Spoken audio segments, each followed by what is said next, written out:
Bon alors, j'espère que vous verrez bien. Avant de parler de la machine, on va parler lipo. Euh, les gars, c'est un truc, ça c'est important, c'est pour les gens qui commencent. Les gars qui sont habitués, enfin, les gars qui font du modélisme depuis longtemps, surtout avec la lipo, ils savent, ils le savent. N'hésitez pas, surtout, je vais en choper deux. Moi, les lipos, maintenant, je fais depuis, je sais pas depuis le moment, mais surtout les lipos.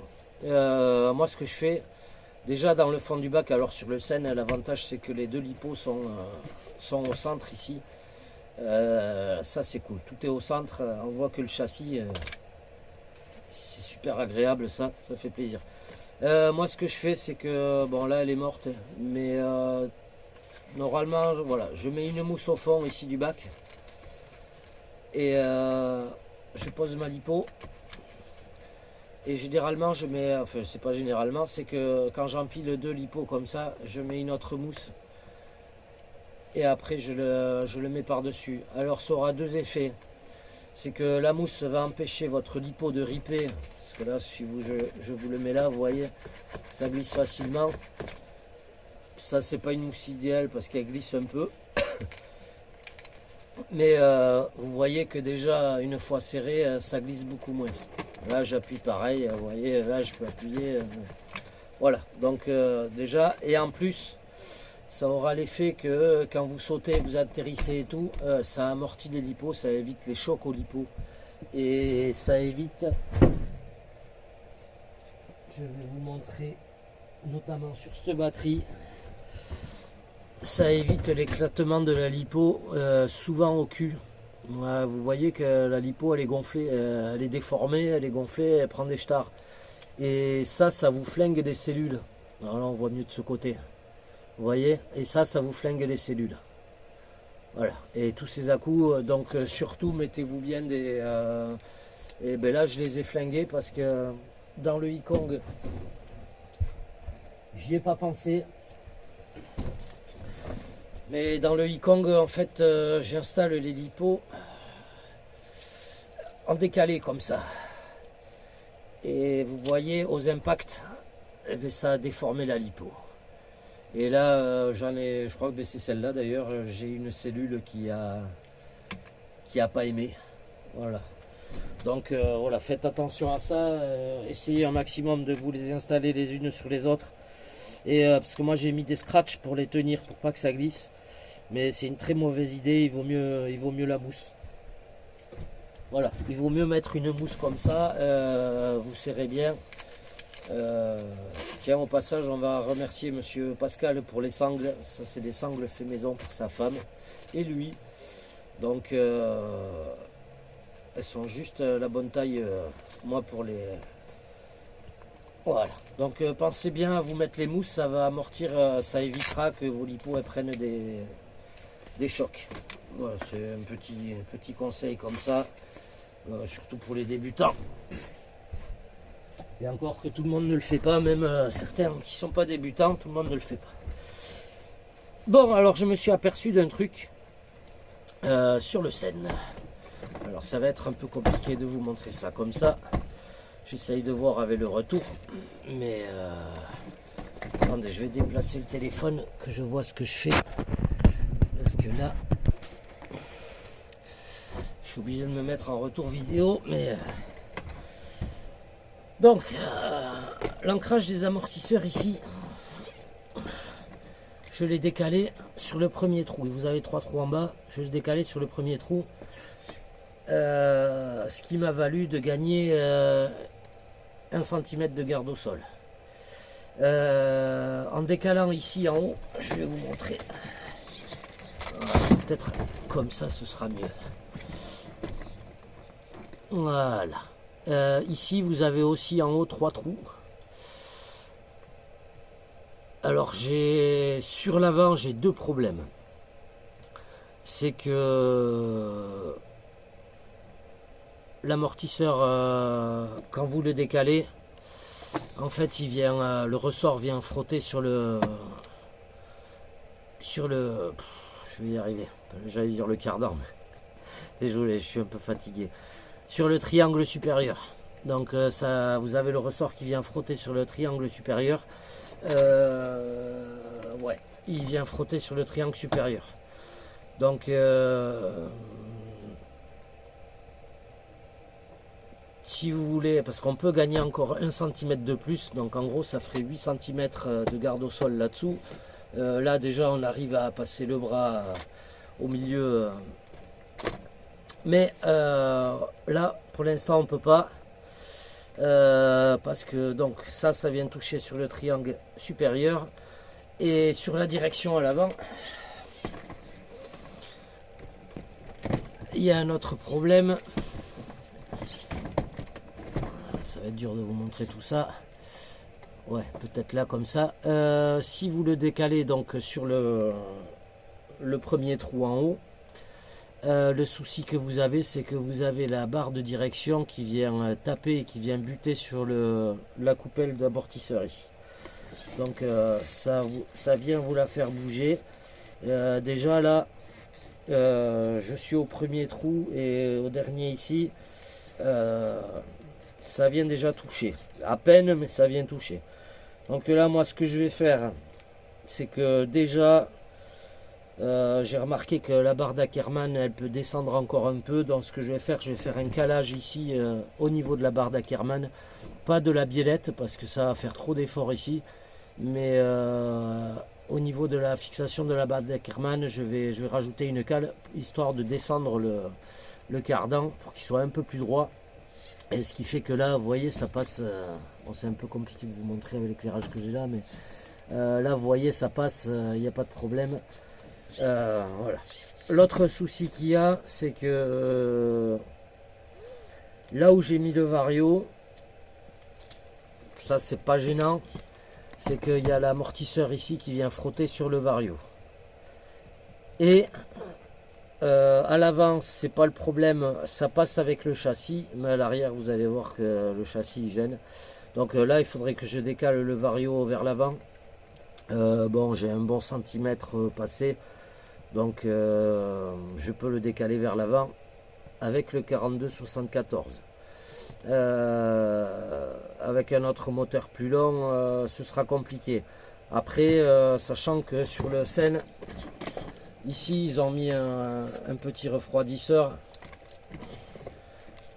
Voilà, là vous avez un petit refroidisseur entre le moteur et le truc, vous pouvez gagner un peu. Je crois il y a 4 ou 5 mm. Donc bon, ça c'est pas gênant, on peut déplacer le vario. Mais ça vient, voilà, pour l'instant ça vient de régénérer. Le souci le plus embêtant, c'est vraiment le cardan supérieur. Ça vient toucher le cardan supérieur. Alors pour ça, il y aura une solution. Ça va être de avoir, hein, parce que une fois descendu la barre, ça va être de mettre un calage. Ça va être de mettre un calage ici en haut. Donc mettre une vis, une tige filetée plus longue. Parce que là c'est une tige filetée qui fait tout le long, qui prend les deux ensemble, les deux amortisseurs ensemble. Donc mettre une tige filetée plus longue avec un calage ici en haut. Plus le calage en bas, on devrait arriver à décaler vers ici, et vers l'intérieur et gagner le centimètre. Tout ça pour pas que ça touche le cardan supérieur et pour pas que la direction en tournant elle vienne buter sur les coupelles d'amortisseur et les soulever. Voilà, à l'arrière, le problème qu'il y a, c'est toujours pareil, il y a le problème du cardan supérieur et il y a le problème ici à l'intérieur. Voilà, c'est que là vous voyez déjà je suis en débattement, complet, je suis à 2 mm de toucher le châssis ici. Donc là si vous le rentrez le cran au milieu, et bien ça touche le cardan supérieur, le triangle supérieur, et en plus ça vient à frotter le châssis. Et alors si vous allez au troisième trou, là vous avez carrément le ressort dans le châssis. Qu'est-ce qu'elle me fait ma chaise? Ouais, je suis avec une chaise Quechua. On fait pas de la pub, mais je les ai depuis 15 ans. Et nickel. Vous pouvez même poser la bière. Et, euh, donc voilà, là ça va être le même souci, c'est que va falloir décaler. Enfin là c'est un peu plus compliqué. Parce que du coup là, si on décale l'amortisseur vers l'avant avec une rondelle, ça va buter encore plus sur le châssis et là c'est carrément plus compliqué. C'est que bon après sur la compression ça gêne pas, parce que je sais pas si vous allez voir mais ça écarte l'amortisseur du châssis, voilà, voilà vous voyez un peu. Ça écarte l'amortisseur du châssis, mais en débattement maximum, voilà, c'est un petit défaut de l'engin. Les tourelles auraient mérité d'avoir les ancrages un petit peu plus à droite. Voilà, c'est la forme de la tourelle se serait décalée de 1 cm en fait, les ancrages. Ce serait magique parce que vous auriez 8 cm au point le plus bas du châssis de garde au sol. Parce que bon, les triangles, ils y vont. Les triangles. Les cardans, ils gênent pas. Les triangles, ça gêne pas. Il n'y a pas de butée. Voilà. Mais j'apprécie vraiment cette machine. Pour démonter le diff central, vous défaites les 4 vis qui sont là. Vous sortez le diff central. Elle est honnêtement, elle est simple. Entretien, nettoyage. Elle est moins chiante à nettoyer que le MT Sport 2. C'est pas les mêmes machines. Là, le gars, il avait mis des roulements de 1/5e, il a mis des cardans de 1/5. Les cardans, ils font 8 mm. Oui, les cardans de roue, ils font 8 mm. C'est un truc de fou. Les barres de lien font 6 mm. Il n'y a que en fait les barres de direction qui sont un peu plus fines. Là c'est du 4 je pense. Mais tout le reste c'est en 8 ou en 6 mm. C'est monstrueux. Et ben là les noix elles bougent pas. C'est les pins des cardans qui s'usent. Donc ça c'est tout, il est nickel. C'est impeccable. Voilà. Parce que les pins de cardan ben, ça se change. Ça se refait à la maison. Avec du vieux forêt, avec vous achetez de l'acier, de la barre d'acier un peu tendre, parce que moi je préfère que ce soit l'épine qui s'use plutôt que les noix. Voilà, c'est toujours mieux, c'est plus facile à enlever un cardan et à changer la pine que le reste. Voilà. Sinon, il est sympa à rouler, il réagit vraiment comme un MT. Là, il rebondit comme un MT. Si vous regardez les Monster Truck à la télé, vous verrez que les Monster Truck ils rebondissent tous. Voilà. Avoir une vraie réaction, c'est sympa aussi. Pas toujours un truc stable qui atterrit comme il faut. Et voilà. Enfin, moi, c'est ce que je recherche. Quelque chose où il y a un peu de challenge à piloter. Bon, je suis pas un grand pilote, donc voilà, mais c'est mon kiff à moi. Chacun son truc. L'essentiel, c'est de s'éclater. C'est de s'éclater. Voilà, ça aurait mérité. Je me demande si à l'occasion, j'essaierai pas de bricoler quelque chose. Je me demande si je vais pas essayer de me bricoler quelque chose. Et pour rigidifier un peu les tourelles, parce que bon, les tourelles sont très très souples. Et ouais, je pense qu'il y a moyen de faire des trucs. Faire une pièce devant et derrière et reprendre pour décaler les amortisseurs. Ce qui serait pas mal, c'est que ce serait carrément de faire 2 plaques aluminium avec une entretoise. Donc en gros mettre... ouais, mais c'est dur à vous montrer, mais... parce que là, en fait, dedans, au niveau des ancrages et des têtes d'amortisseurs, ce serait bien de faire 2 plaques, en fait, qui viennent prendre la forme des... qu'on puisse rentrer là-dessus sans avoir à batailler et qu'on puisse rentrer là-dessus ou même fixer carrément dessus. Et c'est pas idiot. Et après avec des entretoises ici, venir décaler les amortisseurs par là en faisant différents ancrages pour justement récupérer ce système de trucs. Et d'ailleurs si on faisait ça à l'avant, j'y pense maintenant, ça va redresser l'amortisseur et du coup il n'y aura plus le souci de décaler la barre d'Ackerman vers le bas. Donc voilà, et récupérer la garde au sol. Ça peut être bien. Voilà, ouais, pour ça il faut avoir du temps et ce que je n'ai pas en ce moment. Voilà, comme je l'ai dit dans une vidéo, il faut que je rattrape des journées perdues. Donc c'est le week-end je travaille. Aujourd'hui c'était exceptionnel, j'étais vraiment claqué, donc je me suis dit là il faut faire mode détente. Ça m'a fait du bien. Le week-end dernier, bon, il y avait une journée de prévue, mais pas 2 jours, donc voilà. Mais on s'est bien éclaté. C'était sympa aussi. Voilà les amis. Pour le Seine, donc j'ai pas mal de vidéos à monter. Je sais pas dans quel sens je vous mettrai tout ça. Sur le Ikong, le nouveau skid que j'ai fait, les vis ne traversent plus. Il n'y a plus besoin des... Il n'y a plus besoin des rondelles. Hop là. Voilà, le nouveau skid, vous voyez, il y a les vis, elles ne traversent plus, il n'y a plus besoin des rondelles.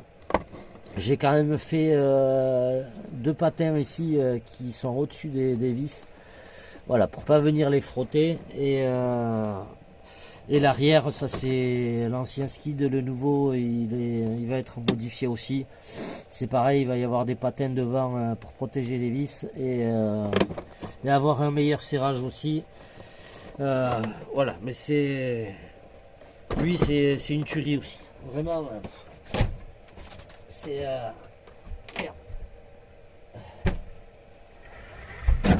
C'est la machine, là pour l'instant je la roule, c'est trop bon.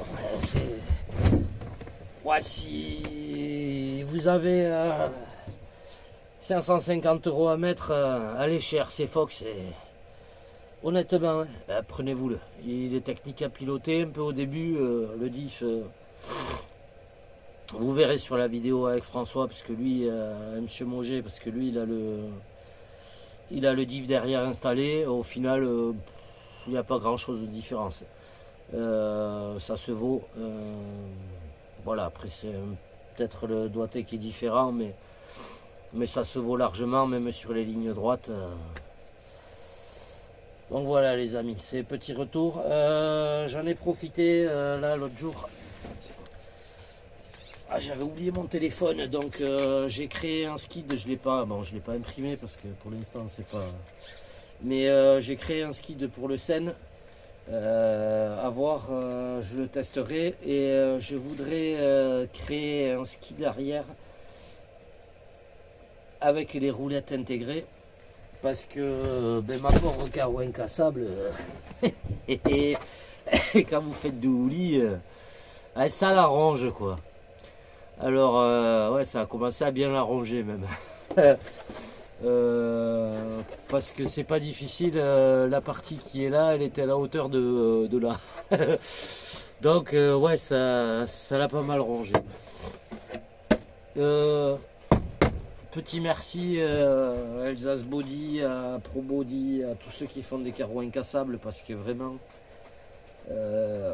c'est peut-être moins beau qu'une carrosserie d'origine, mais ça a l'avantage de sacrément vous protéger la caisse. Moi vous pouvez voir que sur le toit il y a une déformation ici. c'est la barre en PVC que j'ai mis là. Ça aussi j'en parlerai, je les ai commandés. Et c'est un plastique très solide mais très souple. Et du coup, voilà, pour faire des renforts comme ça aux impacts, ça sauve beaucoup de choses. Et un autre truc, rapido, quand vous avez des plots de carreaux comme ça qui sont hauts et compagnie, n'hésitez pas à prendre, vous récupérez du plastique, peu importe, on s'en fout. Et du plastique, on en consomme tous les jours et un peu pour tout. Il y en a dans tout. Donc voilà, vous prenez un plastique un peu épais, vous faites l'anthrax des trucs et garantie que ça, avec une petite mousse, pareil, récupérée, ça c'est de la mousse qu'il y a quand vous commandez des moteurs et compagnie. Vous mettez ça à la carreau par-dessus. Quand c'est pas une carreau incassable, vous remettez un petit truc par-dessus, là, une petite pièce de plastique. Vous verrez que ça vous sauve la carreau de beaucoup de casse. Surtout traversement de clips et compagnie. Voilà. Et ça vous sauve aussi les supports de carrosserie. Parce que là, moi, vous voyez, ils sont déformés, tout ça, mais ils sont toujours là. Et Dieu sait que je roule comme un manche. Donc, ça, il n'y a pas photo. On peut pas le nier. Voilà, les amis. Bon, allez, moi, maintenant, je vous laisse. Je vais monter tout ça. Désolé pour les longueurs des vidéos. Je vous fais des gros mouchoirs à tous. Et à très vite. Je sais pas quand, mais... Je sais pas quand je mettrai tout ça en ligne, si ce sera dans l'ordre ou pas. Voilà, je pense que les vidéos où je blablate là, je les mettrai en premier et je vous filerai les runs après au fur et à mesure.